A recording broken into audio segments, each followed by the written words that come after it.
Labas-pasok, nag-a-add to. So it doesn't mean na pagka sinabi natin may 3.9 billion, does it mean na merong 3.9 billion sa loob ng account? Hindi ko po, kung based lang po sa records, hindi ko pa po masabi. Walang katotohanan, walang katiwalian sa ating Vice Presidente. Pinagyabang na ebidensya ni Trillanes at kinasabwat pa ang mga opisyalis ng AMLAC, palpak na naman.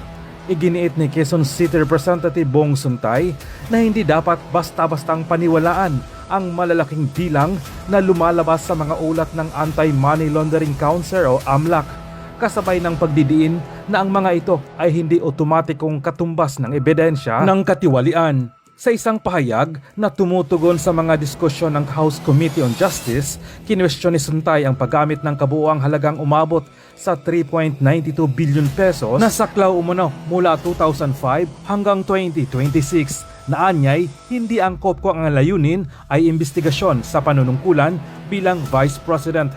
Ayon sa kanya, ang mas makatuwirang saklaw ay mula 2022 hanggang 2026 kung kailan umabot lamang umano sa mahigit kumulang 63.8 million peso ang kabuuang inflows at outflows na iniuugnay sa account ni Vice President Sara Duterte.